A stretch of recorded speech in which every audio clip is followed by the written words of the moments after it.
Hola, seguimos con el estudio de Apocalipsis o Revelación de San Juan el Teólogo, capítulo 11, parte 4. En este video anterior estuvimos hablando sobre lo que es la resurrección y estos testigos que fueron enviados con anterioridad y que estuvieron hablando sobre lo que ha de venir. También se habló sobre cómo estos testigos subieron hacia los cielos y cuál fue el significado de ese evento, así como ese gran terremoto que se presentará en esa gran ciudad. Te invito entonces a que veas el video anterior y el resto de la serie de videos que estamos realizando sobre el libro de Apocalipsis, este libro profético, para que tú puedas entender con mayor facilidad este libro profético, donde se establece lo que ha de venir en un futuro próximo. Pasemos entonces con el estudio en donde nos quedamos. Leamos el versículo 16 para luego comenzar su análisis. Y los 24 ancianos que estaban sentados delante de Dios en sus tronos se postraron y sobre sus rostros y adoraron a Dios, haciendo referencia que se postraron totalmente para adorar a Dios. Y vemos aquí en este versículo aparecen nuevamente los 24 ancianos que con anterioridad se habían hecho mención en este libro de Apocalipsis. Nuevamente estos 24 ancianos se postrarán ante Dios al ver lo que acaba de acontecer con estos testigos que fueron levantados, resucitados y llevados al cielo. En el versículo 16 se lee que estos 24 ancianos tienen sus tronos, unos tronos más pequeños, mucho más pequeños que el de Dios, y que se encuentran cerca del trono de Dios. Estos ancianos se levantarán, se postrarán sobre sus rostros y comienzan entonces ¿a qué? A adorar a Dios. Podemos aprender en este versículo que si estos ancianos, que teniendo un cierto nivel de jerarquía y que se encuentran muy cerca del trono de Dios, se postraron.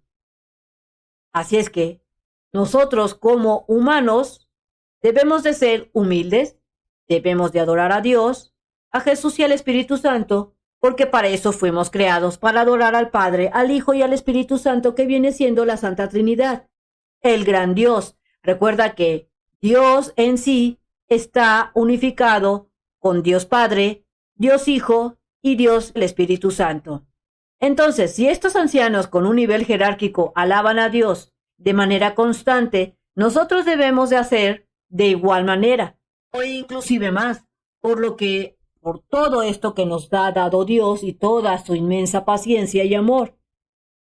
Entre esos, lo que nos ha dado Dios está la paz, esa paz interna que recibimos de Él, y por el gran sacrificio que hizo Dios al entregar a su único Hijo, Jesús, y dejar que se sacrificara por nosotros para poder, recuerda que Jesús fue el Cordero perfecto, y así poder salvarnos, ser salvos, toda aquella persona que acepta a Jesús como su Redentor.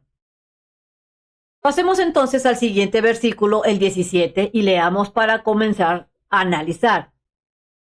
Diciendo, te damos gracias, oh Señor Dios Todopoderoso, que eres, que eras y que has de venir, porque has tomado tu gran poder y has reinado.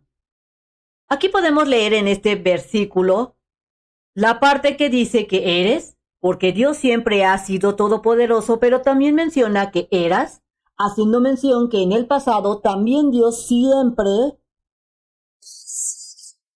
superpoderoso. Y menciona también en este versículo que ha de venir, dando a entender que Dios en el futuro también seguirá siendo todopoderoso.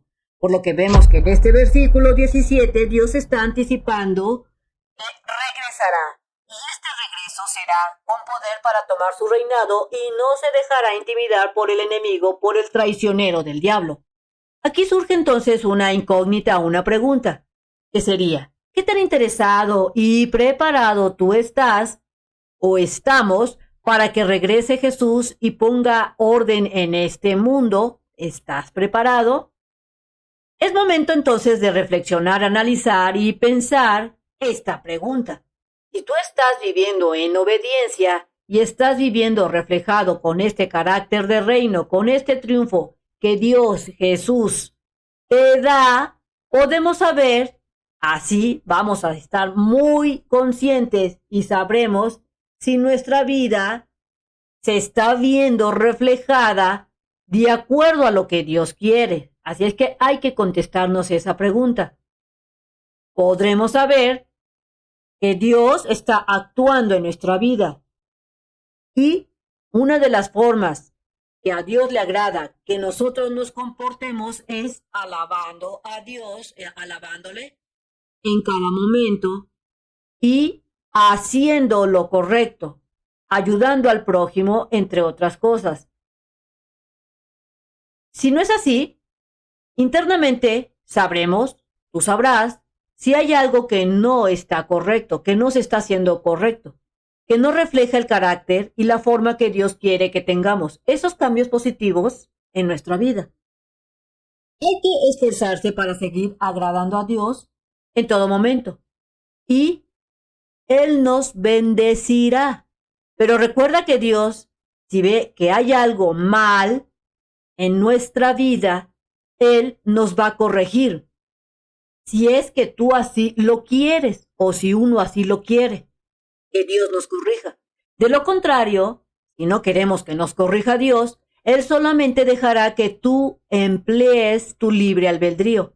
Y por obvias razones, te darás o nos daremos, cuando decimos que nosotros queremos resolverlos por sí mismo, nos daremos entonces unos fregadazos en la vida. Porque podremos pensar, o tal vez tú pensarás, que eso es lo correcto, que eso debemos hacer. Y decidirás tú, y te llevarás tus propias consecuencias en base a lo que se decidió. Por lo que aquí el mensaje es que tú dejes que Dios, que Jesús comande tu vida, y en base a eso, Él te irá dando lo que tú necesites. No esperes riquezas, porque recuerda que Dios no cumple caprichos. Te va a dar lo justo, como lo podemos ver en el libro de Génesis, cuando estaba el pueblo de Israel en el desierto y les caía el maná, este alimento que recibían del cielo. Dios solo les daba lo que necesitaban. Pero Dios nunca te dejará desamparado. Si dejas que Él comande tu vida, siempre te ayudará en las adversidades que se presentarán en esta vida humana. Si volvemos a leer entonces el versículo 17, vemos que Dios vendrá con gran poder para ser ejercido este poder en la tierra, cumpliendo lo que ha prometido desde tiempos muy antiguos, que ha estado diciendo que Él regresará por segunda vez con gran poder. Y esto podemos reiterarlo cuando Jesús vino a la tierra como hijo de hombre. Si tú lees el libro de Juan, Jesús menciona que Él vino para enseñarnos y no para juzgarnos, haciendo referencia a la primera vez que vino Dios a la tierra. Así como Jesús menciona que Él vino para que se tenga vida eterna por medio de Él, para aquellos que así lo decidan y lo acepten como su Redentor. Así, Jesús menciona en este libro de Juan que Él vino para que tengamos ese perdón y podamos experimentar la redención, así como poder estar delante del Padre con esta redención cuando lo aceptamos a Él. Pero también es importante mencionarte y recordar que todo juicio ha sido dado a Él, a el Mesías, es decir, a Jesús, cuando Él regrese por segunda vez. Hacemos una recapitulación de los primeros capítulos de Apocalipsis. En el primer capítulo se menciona que cuando Él se está presentando, luce muy diferente. Se presenta como un ser muy poderoso. Ya no se presenta como cuando vino a la tierra como hijo de hombre, que, recordemos, se presentó de manera humilde, tranquila, para enseñarnos, para que nosotros pudiéramos entender todas las enseñanzas y pudiéramos comprenderlas. Es decir, se puso al mismo nivel que nosotros los humanos cuando vino por primera vez a la tierra. En el capítulo 11 que estamos estudiando, en este versículo 17, nuevamente Jesús hace hincapié que tanto Dios como Él serán los todopoderosos, o sea, se presentarán con todo el poder y ejercerán ese poder y su reinado será eterno. Leamos entonces el versículo 18 para comenzar a analizarlo. En este versículo 18 dice: y se han airado las naciones, y tu ira ha venido. Y también el tiempo de juzgar a los muertos, y de dar el galardón a tus siervos, los profetas, y a los santos, y a los que temen tu nombre, a los pequeños y a los grandes, y de destruir a los que destruyen la tierra. Aquí podemos leer que están airados, enojados, molestos. ¿Quiénes? Las naciones, haciendo referencia a todos aquellos gentiles. Si tú has leído la Biblia, los gentiles son aquellas personas o naciones en las cuales Dios no hizo un pacto como lo hizo con el pueblo de Israel. Pero recuerda que cuando Jesús vino a la tierra como hijo de hombre, Él estableció un nuevo pacto, donde dio entrada a todos los gentiles, es decir, a aquellos que no son de la descendencia directa de Abraham, Isaac o Jacob. Pero también podemos leer en este versículo 18 que las naciones se han airado, enojado. Es decir, que muchos gentiles, o bien países o naciones, se han enojado, porque Jesús en ese momento ya estará en la tierra y estará ejerciendo su justicia, poniendo orden en la tierra. Y recuerda que Jesús no viene solo por segunda vez, sino que traerá a su ejército.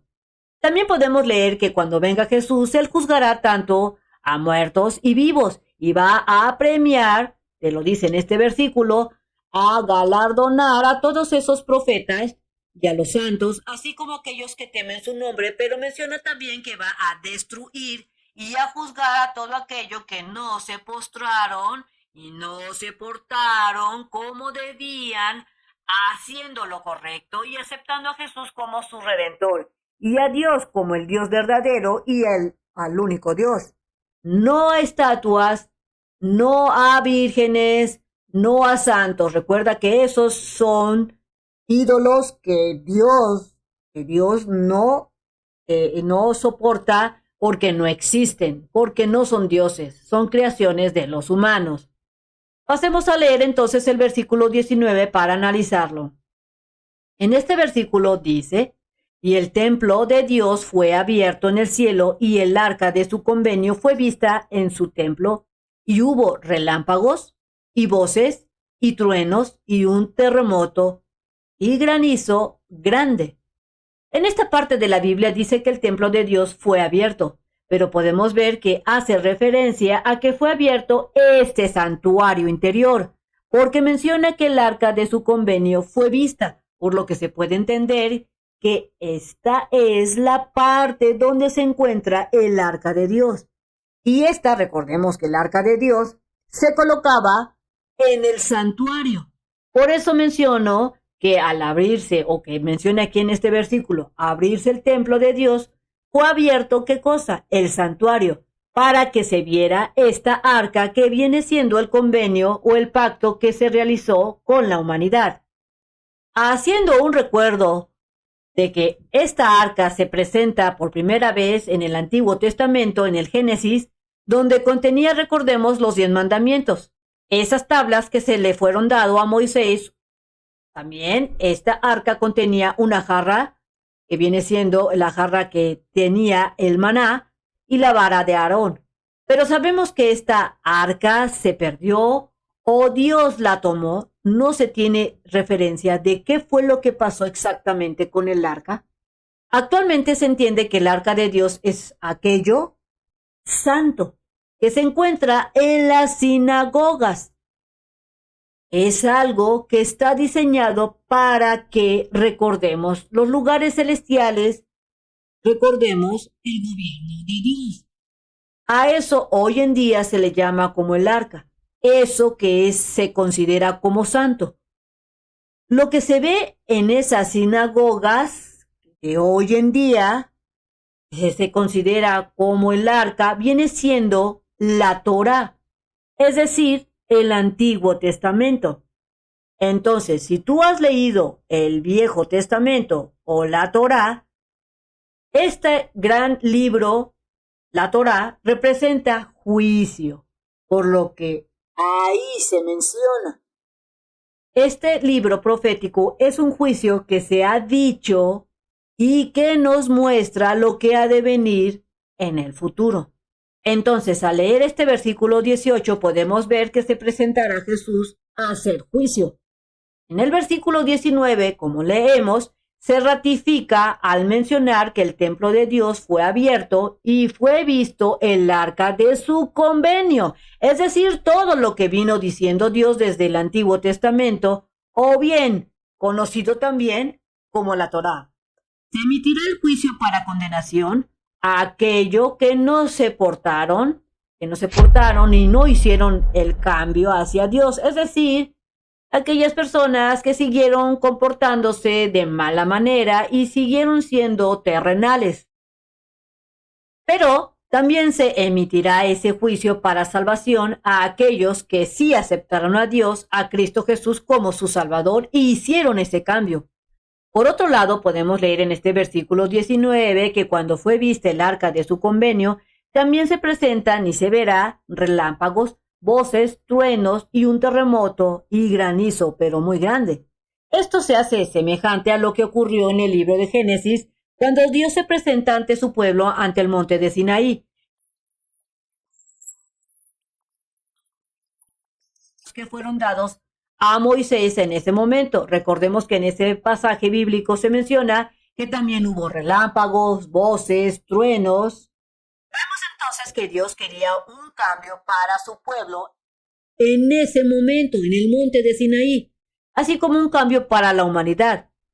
Así como también podemos entender que cuando Dios se presentó en este gran monte, en el monte de Sinaí, era que buscaba revelar la verdad a su gente, a su pueblo, y que que Israel, fuera pues el ejemplo y que ayudara a Dios a poner orden en la humanidad. Se puede también entender que al mostrar Dios el arca de su convenio que se menciona en este versículo, es para entender que cuando Jesús venga a la tierra a gobernar durante los 1000 años que te menciona aquí en este mismo libro, en Apocalipsis, que más adelante se leerá esta parte, Jesús utilizará a todas esas reglas, va a utilizar esas reglas, esos lineamientos que se presentaron y que se dieron en el monte de Sinaí y que recordemos que fueron los 10 mandamientos, para luego presentar otros lineamientos que le dieron a Moisés y que aparecen escritos en el libro de Deuteronomio. Podemos decir que Jesús gobernará con todos estos estatutos, leyes y mandamientos que Dios previamente estableció durante su gobierno de 1000 años. Uno de los versículos que respalda esto que te estoy mencionando viene siendo en el libro de Isaías, que también recordemos que este libro de Isaías es un libro profético. Si tú vas al capítulo 2, versículo 3, ahí se menciona la ley que saldrá de Sión. Veamos el versículo. Esto es haciendo referencia de que Jesús gobernará con estos estatutos. Y dice así, en Isaías 2, versículo 3, vendrán muchos pueblos y dirán, venid y subamos al monte de Jehová, a la casa del Dios de Jacob, y nos enseñará sus caminos y caminaremos por sus sendas, porque de Sión saldrá la ley. Mira, aquí lo dice, porque de Sión saldrá la ley y de Jerusalén la palabra de Jehová. Entonces, recordemos que este libro es un libro profético, como te mencionaba, y menciona lo que ha de venir en los tiempos finales. Durante esos 1000 años que Jesús gobernará al mundo, será en santidad y se basará en todos estos estatutos y en los mandamientos que Dios mandó. Se verán reflejados todos estos que te menciono y se podrá comprender mejor cuando se estudie y lleguemos al capítulo número 20 de Apocalipsis. Pero en este versículo 19 del capítulo 11, aquí Jesús está revelando que se presentará un cambio muy notorio cuando venga en su segunda venida. Entonces, no dejen que entre el pecado a tu vida. Te invito a que veas este video y lo transmitas y que leas tu Biblia todos los días y verifiques lo que yo te menciono. Estúdiala y no te dejes engañar por nadie. Estudia tu Biblia, estudia tus versículos una y otra vez hasta que Dios te dé entendimiento. No olvides orar y mantenerte siempre en contacto con Dios. Te invito a que te suscribas, que me regales ese like y que le des clic en la campanita de las notificaciones. Nos vemos en el siguiente video. Bye bye.